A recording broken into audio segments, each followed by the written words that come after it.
What exactly happened on the 13th of October in Bahraich? How did Ramgopal Mishra die while participating in a Durga Visarjan Yatra? Was he tortured before being murdered?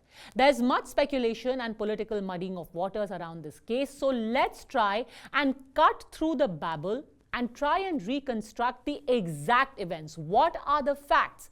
We are only going to use what is on camera and what is in black and white. FIRs, postmortem reports, videos from that day. So let's start by showing you a video that has now emerged of the exact moment when Ramgopal Mishra was shot. Earlier, remember, there was only one half of a video that showed how he got onto the roof of a house, took down a green flag and replaced it with a saffron one. This, it was widely said, was provocation for him being killed. But what nobody answered was, how did he die? Who killed him? These two videos, the one earlier that showed him remove the green flag and the video that you are seeing now, tally with each other. And it actually shows the moment when Mishra was shot at. Look at what this video shows you. Ramgopal Mishra is on the roof of a house. This is said to be the house of accused Abdul Hamid.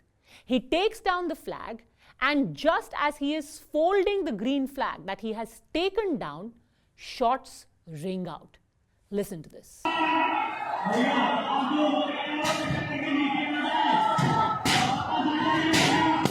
So what you heard in that video, at least 3 shots were fired. 2 of them seem to have missed Ramgopal as he stands on that roof, but he crumbles to the floor after the 3rd shot, and a child can be heard shouting, "He's dead, he's been killed." Listen to that sequence of events again.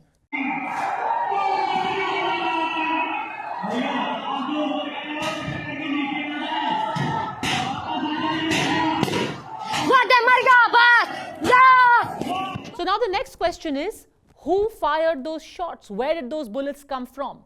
This could become clearer if you take a look at a 3rd video.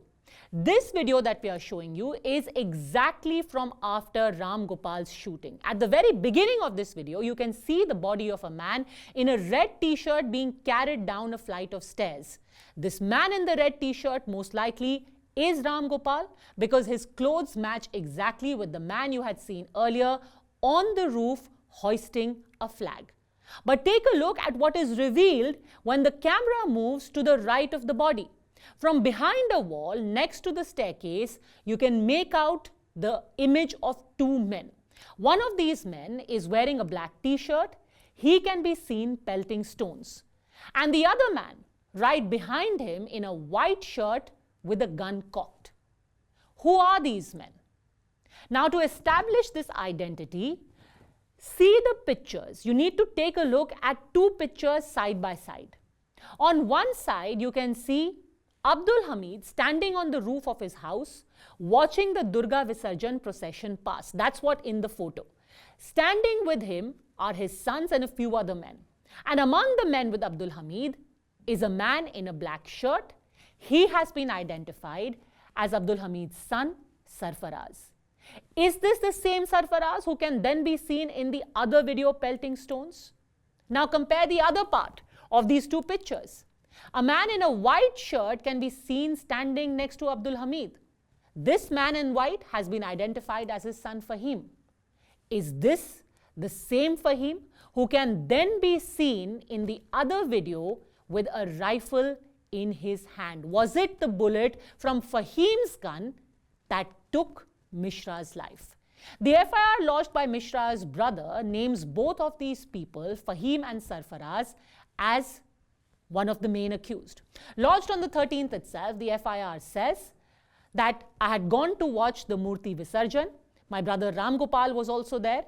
Abdul Hamid, his sons, Sarfaraz, Fahim, another man Sahir, and 4 more unidentified people were standing at Abdul Hamid's house. The FIR says that these men pulled Ramgopal into their house and shot him, killing him on the spot. The FIR puts the time of the incident at 4 p.m. The complainant also says that Mishra was attacked with a sword several times. Now, this claim of Ramgopal Mishra being attacked with a sword, being stabbed, being tortured, has been further amplified by other family members who also said that other methods of torture were inflicted on Mishra. What's the truth of this claim? There's a massive controversy with people saying that the family's claims of torture are being hyped, there is no substance. We can only go by what has been documented. And one of the main documents in this case is the postmortem report. What does the postmortem report say? It says clearly the following: that 7 pellets have been recovered from Mishra's body, but the pellet injuries were far greater. There were 29 entry wounds present just on his chest. 2 such wounds were found in his right upper arm. 3 entry wounds were there in his left upper arm. Additionally, there were 6 entry wounds on his face. As for exit wounds, the postmortem report mentions 2. One at the nape of his neck and another near his collarbone at the back.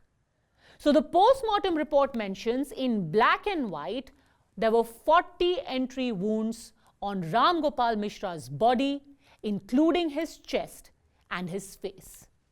Now let's get to the raging debate over whether his nails were pulled out or electric shocks were administered. That's what the family is saying. But what does the postmortem report say? Well, 2 lines in the postmortem report mention clearly there was a 3 by 2 centimeter deep burn injury on the front tip of the left great toe, and there is a 3 by 4 centimeter deep burn injury at the front tip of the right great toe. So very clear mention is made that there is a deep burn injury near both of his big toes. How did these injuries, these burn injuries, come about? The report also mentions a 4 by 0.3 centimeter, a 4 centimeter by 0.3 centimeter laceration that is present just above the victim's left eyebrow. So just above Ramgopal Mishra's left eyebrow, there is a laceration. What caused these injuries? We don't want to speculate, so let's hear what the chief medical officer had to say when he was asked these questions. मेरी जानकारी में जो तथ्य आए हैं उसके हिसाब से 25-30 के करीब छर्रे लगने के कारण अत्यधिक रक्तस्राव हुआ है और उस कारण उस व्यक्ति की मृत्यु हुई है। बाईं आंख के ऊपर एक किसी कुंद चीज से लगने के कारण फटा हुआ चोट है और पैर के दोनों अंगूठों में चोट है। नाखून का कुछ हिस्सा दोनों पैर का गायब है। So here's the thing. You heard the CMO. He says that the cause of death is excessive bleeding after being hit with over 30 pellets. But when he was asked specifically about other wounds on Ramgopal Mishra's body, he makes it clear that there is a wound above the victim's left eye because of being hit with a blunt object, and that there are wounds in both his big toes. When he was pressed specifically about the angle, about the claims of the nails being pulled out and an electric current being administered, he says a part of his toenails are missing and the giving of electric shocks can't be ruled out. Listen in to this part of what the CMO said again. Current लगने की बात हुई, संभवतः उसके बारे में detail में वो बता पाएंगे जिस टीम ने पीएम किया है, लेकिन ऐसा हो सकता है। Now it's become amply clear that Ramgopal Mishra was shot and that there were people who continued to wield weapons and pelt stones even after he was dead. What is more worrying though are claims of torture accompanying the murder.